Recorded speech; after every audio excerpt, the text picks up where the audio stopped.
You may have heard of the term seller's market or even used the word bull's market and wondered, what does that mean? Navigating this time as a buyer or a seller can be tough, but first we need to find out, what do these terms mean for you?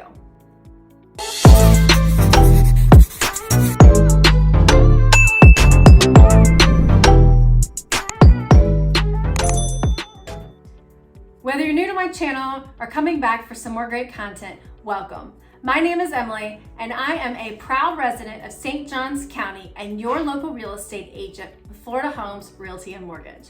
On this channel, we're all about all things St. Johns County and all things real estate, and we have a lot of fun. So we're glad to have you, and please hit that subscribe button and click the bell icon to be notified of our new videos every Wednesday. You may have friends and family selling their homes for unheard of prices right now, and it leaves you wondering, how is this even happening? And when you ask them, their response is, oh, it's a seller's market. But what does that really mean? A seller's market is where inventory is low, so therefore it's driving the prices higher.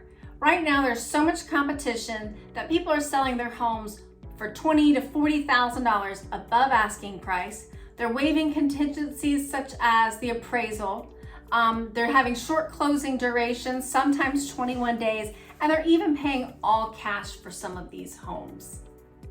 Needless to say, competition is tough, but you can buy a home in this market, and you can also sell a home, of course, but you just have to be prepared. So whether you're a buyer or seller, it's really important that you're prepared in a seller's market before you take that step out or give your licensed real estate agent a call.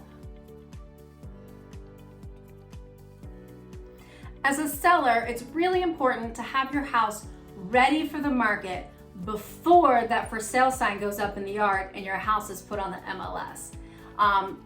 Most importantly, you want to make sure your house is clean from top to bottom. It's organized. Put away personal pictures and things like that. Remember, you want the buyer to see that they are in your home, not necessarily you.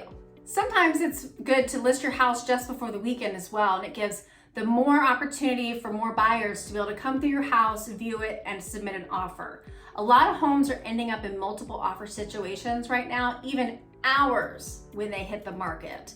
And you want to make sure that you review those offers carefully, find out what's best for you and your situation, review them with your licensed real estate agent, and make sure that your interests are protected in every transaction.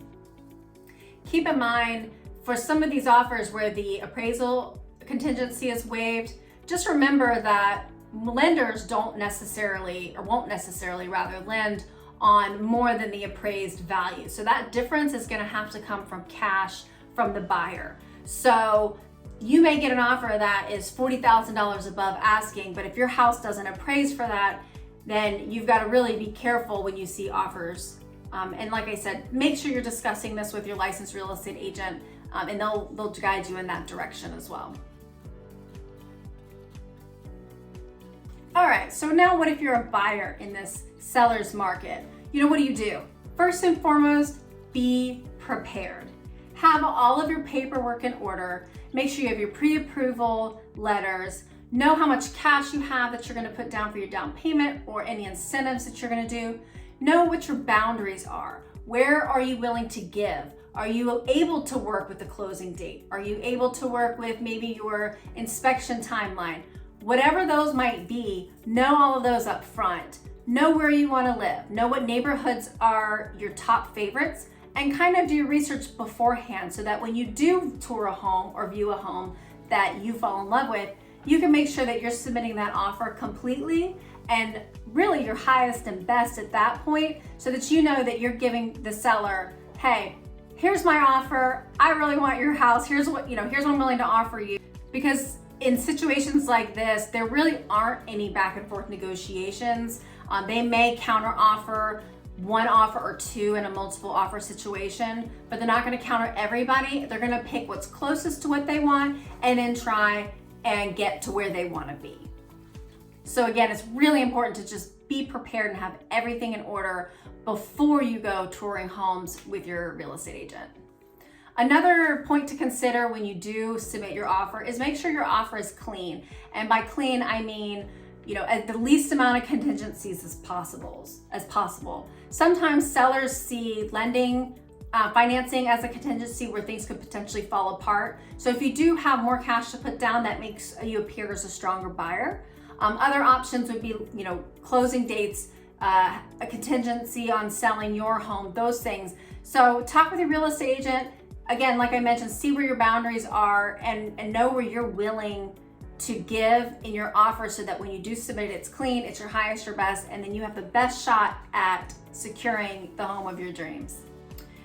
Navigating the seller's market can be tough, it can be stressful, and you're probably as a buyer gonna hear a lot of, sorry, we didn't pick your offer. But it's okay, hang in there, be prepared. It's really right now due to just a shortage of inventory. Home prices are rising, interest rates are super low. So even in the future when home prices, if they continue to rise or whether they level out or whatever they do, when interest rates grow up, your payment's gonna be more. So a lot of people are taking advantage of these low rates right now.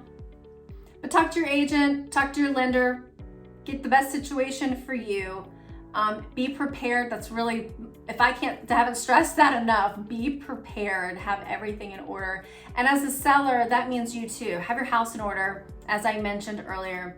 Have your real estate agent ready to go, taking professional photos so that your house can be shown in the best way possible. Open houses are great. They're coming back to life. I know for a while we were doing virtual open houses. I've been seeing a lot of in-person open houses lately. So it's kind of good to see some of these normal, if you will, real estate transactions happening and activities. So it's a sign that things are kind of, morphing in a different direction, but kind of coming back. If you don't live in the St. Johns County area, that's okay. If you need a real estate agent, I will be happy to provide you with a referral anywhere in the country. I've got lots of referral partners I work with. So feel free to reach out if you need some suggestions. And I hope that you join us next Wednesday for another great video and some more content. If there's anything that you'd like to see or any questions that you have, please feel free to comment below and let me know, and I will happily make a video on that topic. If you like this video, please hit like, share it with your friends and family, and don't forget to subscribe. And next Wednesday, I'll see you again with some more great content about real estate in St. Johns County.